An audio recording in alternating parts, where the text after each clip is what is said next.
Back here in Tempe, final quarter of action coming your way. UCLA 6, USC 5. Alongside Chris Dorst, I'm Kerry Crowley. And Chris, we have a clarification as to why UCLA was able to get that penalty shot in transition. Yeah, well, it was a very interesting sequence because, in transition, an offensive foul was called, turning the ball over to UCLA. Jovan Vavic, the USC coach, thought that it was an exclusion for USC, so he called a timeout in order to set things up, as he did later on in the game. You cannot call a timeout when you don't have possession of the ball. The correct call then is to award a 5-meter penalty throw to the other team. That's exactly what the referees did. And so based on that series of occurrences, they did exactly what they needed to do. Of course, Jovan was livid that he didn't get exclusion in transition, but it was the correct series of calls once we realized that that's how things played out. So again, refereeing this sport at this level is one of the most difficult things to do in all of sports. You give both Rick Curry and Craig Rocco a lot of credit for stepping up and making important calls and important points of the game, where other people might just swallow the whistle and say, well, keep playing. Well, Fatal buried that penalty shot, and UCLA leads by 1 with 8 minutes to play. It's 6-5. UCLA, the 2 seed, USC, the 3 seed. Chalk has been the theme this weekend in the conference tournament. We'll see if USC has anything to say about that in the final period. Opening sprint, USC has won 3 of these today. And just like that, the Trojans go for the clean sweep with their 4th. They move into the offensive end first in this 4th frame. Ika Dobe with the ball. 25 on the shot clock. Dobe fouled that time by Elise Williams. The Bruins being overly aggressive defensively. That the referees allowing them just the regular foul as opposed to an exclusion foul. Beautiful outside shot. Saved by Sammy Hill, number 11 for Hill. Sammy Hill gets her hand on it, as she has done throughout the game today. And again, you could tell she was a little surprised by that because the ball got knocked out in the field of play. Normally her hand, absorbs the ball a little bit. She knocks it down and is able to control it. That was basically anything she could do to get her mitts on that ball. Tremendous effort on her part. That's her 11th save of the game. If any player can score from that distance, it is Ika Dobe. That's a goalkeeper's worst nightmare, is seeing Dobe wind up from 5 meters out. Chamorro has the ball, looking for the outlet. She'll go the easy way, up to Dobe. Ika Dobe looks inside, being pressured. Foul called that time. Just an ordinary foul. Vavic hasn't scored since the first quarter. Defense that time, once again provided by Elise Williams. Another ordinary foul against her. And you should watch Pratt on number 8, Appel at 2 meters. There's Appel making the turn, and the sweep shot blocked by Sammy Hill. Sammy Hill gets her hand on it. UCLA will have a fresh 35 of the ball in the corner. USC, excuse me. Again, the goalkeeper knowing that there's only one place that player can go, so she comes out, tries to just get up as high out of the water as she can. Sammy Hill doing a great job of maintaining that body position and knocking the ball out. Dobe passes back. Jennifer Stiefel. Pitches the ball back out to Stiefel. Under 6:40 to play. Haralabides trying to get it inside. You could just see how physical that battle inside is getting. Appel is working on Elise Williams now, and it just, for UCLA to be able to throw great 2-meter defender after great 2-meter defender gets to Appel, at some point it just gets exhausted. Dobe passes back out. Stiefel under 10 on the shot clock. The deep shot, but that time Hill able to get her hands on it yet again. Again, that was Stiefel. It's kind of the change-up. We're trying to go to that top cross cage high corner. Sammy Hill alertly able to kind of hold off on going up and reacting to the ball and not sort of coming up immediately expecting a hard shot. That was a harder save than it looked. Donahoe sends it over to the corner. We have an exclusion call here. That's Appel out. Again, she was working so hard offensively that, for her to be called for an exclusion here isn't that much of a surprise. Appel might need a breather here. Here come UCLA. Up top, sends it to the corner. That's Cody Hill. Back up, Fatal with the shot and the goal. 7-5 UCLA with a 2-goal advantage with just 5:38 left to play. Again, Fatal with a beautiful goal set up by the pass from Cody Hill. But the reason she scored that goal was it was a catch and shoot. She didn't catch and wait for the defense to get a line. She didn't catch and wait for the goalie to do anything. You see the pass is right on her hand, and she just buries it. Skips it top corner. Goal UCLA. Fatal with her 4th goal of the match, game high. And that's what we've come to expect. The junior from Seal Beach, California. Well, and if UCLA can get their 6-on-5 to the point where it's scoring on a regular basis, at least 1 out of every 2, that's going to make them that much more dangerous because they've shown they can score natural goals. They've just had trouble 6-on-5. They were 1 for 4 up until that one, and for them to be dangerous in 6-on-5 just creates all sorts of problems for other teams because there's so many ways they can attack you off the drive and earn ejections. And thinking bigger picture, both of these teams, when they play in the MPSF Championship, should one of these teams get there, UCLA obviously out in front right now, but then in the NCAA tournament, the 6-on-5 becomes that much more important. You know, anytime you play championship ball, it's the it's the 50-50 plays, the hustle plays, it's the 6-on-5, the penalty throws, it's all the little things. You know, the teams at this level, their primary defense against primary offense usually stacks up pretty well. It's how you do, you know, midway through the 4th quarter where you're exhausted physically, you're exhausted mentally, and you're sort of trusting your teammates to do what you need them to do, and you're trusting your coach to understand what's happening. And again, both these teams with long championship pedigrees, we expect nothing but the best coming out of them. It is so hard to sustain a high level of excellence for a long, long period of time. This is, you know, this is crunch time for these guys. This is what they trained for all year. We'll see how they handle it. USC has players it can depend on in these situations. The Harlabini sisters, Monica Vavic, Ika Dobe. There's plenty of talent in the pool right now for the Trojans. There's Dobe trying to establish an isolation on top, guarded by Pratt, not able to get it. Joanna Harlabides with the ball. Under 15 on the shot clock. Thought about it that time. Back to Stiefel. Over to Ika Dobe. Dobe, Harlabides. Winds up, shoots and scores! Gets it past the outstretched arm of Sammy Hill, and USC's back within 1. Well, USC trying to post up Monica Vavic. They had Steph Harlabides over on the left-hander side. Joanna's kind of at the point, directing traffic and passing the ball off. And it looked to me like UCLA had this very nicely defended, but look at that shot. You know, just kind of kissed off the top bar and down. You can't place that more perfectly. Great shot by Harlabides to bring USC back to within a goal. It looked like Sammy Hill was about a foot further past her normal position there on the replay. Well, again, there were so many weapons on one side of the pool that she's got to pay attention to. You don't expect, you know, Joanna to be shooting the ball from out there. You expected her to be a setup person. So great, you know, great opportunity on her part to take advantage. Charlotte Pratt comes up with the ball. UCLA works it inside to the set. A great defense from the Trojans forces the turnover. That was McKelvey making a big long swim to be able to knock that ball down away from Mackenzie Barr at 2 meters. Those have been battles to watch all day between the sets and the set defenders. Well, there have been great battles at both ends with multiple different players. Right now, Haley McKelvey working for position against Mackenzie Barr. Barr trying to claim she's been fouled down low. Refs not paying attention there. Brianna DeBow. DeBow winds up and Hill gets her hands on it. Hill almost swinging at that one. She saw that coming from a mile away. It looked like she was kind of chopping that into right field for a base hit. 13th save of the match for Hill. Up top. Now down to the wing for Emily Donahoe. Donahoe winds up, passes back to Barr. Barr back up, Cody Hill. Under 4 minutes to play here in the 4th. Donahoe, 10 on the shot clock. Inside of the set, and again, USC with great defense. That was great help from Monica Vavic coming out for that steal, but it looked like, you know, again, there's a lot of physicality at 2 meters. Your call could have gone either way.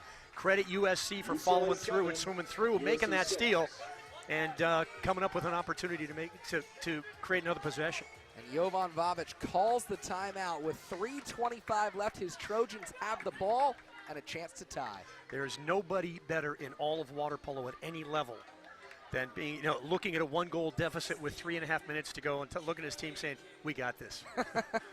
Here's how we're going to do this. We're going to go down and score the ball, and then we're going to make a stop here, here, and here. Here's what they're going to do, and here's how we're going to counter it.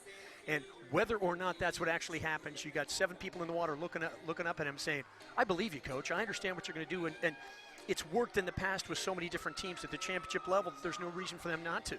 Well, I think it actually started when the Trojans were down 7-5, because ever since that point, the Trojans have been playing much more inspired defense, especially on the inside against the set.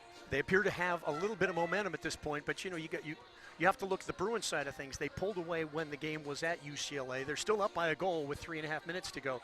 They've been playing some pretty good defense. There was that one shot from the outside that seemed to sort of split their momentum up. But, again, I don't expect 7 goals to win this game. B, I expect 2 or 3 spectacular plays from people who we may not have called, whose numbers we may not have called at this point, just to, because that's how deep these teams are. Well, we already saw one from Joanna Haralabides. Hadn't seen her shoot much today. She winds, fires, and gets her first goal of the match, pulls USC within 1. Well, one of the hardest things to do at this level is to tell kids, I know these other people are the big-time scorers, but if the team is – if everybody has done their jobs well enough that allow you to walk the ball in close with the ball, you have to take that shot. You have to be the person who assumes responsibility for that. Make it or not, that's what we've done. We've created for you. So credit her and credit the USC coaching staff to give her that kind of confidence. The ball's in the water. Here come the Trojans, and you can already see the set play taking place. Typically, they try to isolate either Monica or Ika inside. And that time they were looking for Ika. We have an exclusion. Monica Vavic passes over to Stefania Haralabides. Up to Vavic. 6v5 opportunity now after the exclusion. And that was 3 for Cody Hill. She cannot come back. She's fouled out of the game. Big play that time. Vavic with 20 seconds. Dobey winding up. Over to Vavic. Can she cork it? Sends it over. The shot and a save. No! Count it! Just inside the net, Stefania Haralabides ties it up. And just as the two teams are coming to even strength, all the action goes over on the side of Vavic, Dobey. That's where the defense is paying attention. You saw Haralabides just slide into the pocket. See how she's kind of ignored over on one side. The defender's getting their hands up. There she is, the quick catch and shoot. Sammy's there, but the ball is right on the water. And as Sammy comes up, the ball trickles under her arm for the USC score. That's about as close as you can come to a save there for Sammy Hill. Just like bad golf shots that end up on the green. You don't have a picture, you just have a number. We said the game could come down to 1 possession, and right now it's looking like that. Under 2:40 to play, UCLA with the ball. 7-7 your score. And what's great is both teams are really going at it. The defenses are coming out pressing hard. Physically, it's so difficult to create separation that, this is really the best of collegiate water polo right here. Elise Williams in the flat, sends it inside. Chance down low, but 3 Trojans swarm the set once again. That time it was Forster trying to get loose, and she was unable to do so. Forster triple team. The pass, I think, a little early going inside, but USC doing a great job defending. The Trojans on a mini 2-0 run. 2 minutes left to play, 15 on the shot clock. Stefania Haralabides inside to the set. Kick back out. Joanna Haralabides. Vavic tries to draw the foul. 5 on the shot clock. Vavic has to do something here. 3. The shot from Haralabides, and it's just tipped out. Oh, that's a beautiful save by Sammy Hill. Not only did she have the presence of mind to make that save, but she was also able to keep it in bounds. Here comes Forster now. Charlotte Pratt winds up. Pratt just tipped out by Chamorro. Slightly. Oh, Chamorro getting a fingernail on that, but giving UCLA 35 more seconds of breathing room here, and that might change things. That gives them essentially 2 possessions between now and the end of the game. We'll see if that makes a difference. Emily Donahoe has 1 goal to her credit. Ordinary foul called. Neither team can afford an exclusion at this point. Ball in the corner. Fatal winds and fires! Fatal delivers 8-7. UCLA takes the lead under 90 seconds left. And while USC is dropping off Rachel Fatal at any point in the game, much less with a minute and a half, get tie score, that's her 5th goal of the game. But look at how it went down. There's activity at 2 meters, so the defender's got to slide back, but you have to know who you're dropping off. There's no way you give somebody like, it was Ika Dobe, the defender, but you gotta understand that someone else has to protect 2 meters, because we're not going to give a shot to one of the best players in collegiate water polo from 5 meters out. They did. Fatal looked like, she kind of stared down Chamorro and said, I'm going to put the ball, boom, there, low corner cross cage, goal UCLA. We've seen UCLA net its goals today when USC does not have its hands up defensively. Fatal did not give the Trojans an opportunity to put them up that time. Under 90 seconds left to play. The Trojans have fought back throughout the second half. Do they have one more charge left in them? And we talked about the fatigue factor. That was the second really offensive possession after the ball got tipped out of the water. Maybe it was just that created something for UCLA. Stefania Haralabides sends it outward. Joanna Haralabides, her sister, with the ball up top now. 15 on the shot clock. Joanna looking inside. USC making moves. Hill was out of the net that time. Sammy Hill saw that ball coming a mile away and was able to anticipate coming out making that steal. Great no call on the part of the referees. Less than a minute to go here. UCLA does not have to advance the ball. But with just a 1-goal lead on this great USC team, you would want to make sure they put as much pressure on them as possible, making sure they're not giving up a cheap goal at the other end. So the weak side offense is going to make darn sure that they don't overcommit to the offensive end of the pool. Can the Bruins ice the game, or will USC have one more shot? 14 on the shot clock now. Well, if they get an exclusion, that's a new 35-second shot clock. That does ice the game. We're under 35 seconds total, 7 on the shot clock. Emily Donahoe sends it over. Be wise at this point for UCLA to send it in or dump it to the corner. And that could do it. Wow, an overpass to India Forster. Forster doing a great job creating an opportunity inside, getting a pass from Charlotte Pratt, drawing the 5-meter penalty throw. If this goes in, game's over. Rachel Fatal, one shot to ice it and send UCLA to the conference championship game. 5 goals to her credit already today. Fatal on Chamorro. And Chamorro out of the cage. The referee's going to have to slide her back because part of her body's got to be on the goal line. The further you come out, the more you can break down the. There it is, Rachel Fatal, goal number 6. UCLA headed to the MPSF Conference Finals. 6 goals here in the semifinal for Rachel Fatal. The last one really being the nail in the coffin for the Bruins. Pretty much a fairly ordinary 5-meter shot, again skipping it to her right side as opposed to going to the left side as she did earlier in the game. But credit the UCLA offense for working the entire 35-second shot clock. Great pass from Pratt inside to Forster, and great defense that time. Game over. The Bruins will send the ball back to their keeper, Sammy Hill, a fitting way to conclude this one. Hill played inspired all afternoon, and Rachel Fatal rose to the occasion when her team needed her the most. 6 goals, and it's the number 2 Bruins taking down the number 3 Trojans by a final score of 9-7. Well, we saw inspired defense on both sides, but as we sort of talked about early in the game, it was UCLA being able to sustain things a little bit longer in the 4th quarter. Whether that was psychological, whether it was physical, we don't know, but that gives them a huge leg up, not just for tomorrow playing in the championship game against either Stanford or Cal, but for their eventual seeding at the NCAA championships. No matter what happens, UCLA's got to take a tremendous amount of confidence away from this game. UCLA certainly earned it, but USC fought back all afternoon. This was the match everyone was hoping for, and the match we got. Exactly. Well, the other thing, too, is if you look at USC, they didn't miss by much. There were 2 or 3 calls there that could have gone one way or the other. There were a couple of opportunities where, if something had happened slightly differently, they could have walked away with this victory as well. So the good news is UCLA can feel comfortable about what's going on. The great news for USC is this might make them the most dangerous team in the NCAA championship in 2 weeks at Stanford. USC will certainly have a chip on its shoulder. As for the UCLA Bruins, they play tomorrow at 2:30 against the winner of Stanford and Cal. That game coming your way next at 2:30 here on the Pac-12 digital stream.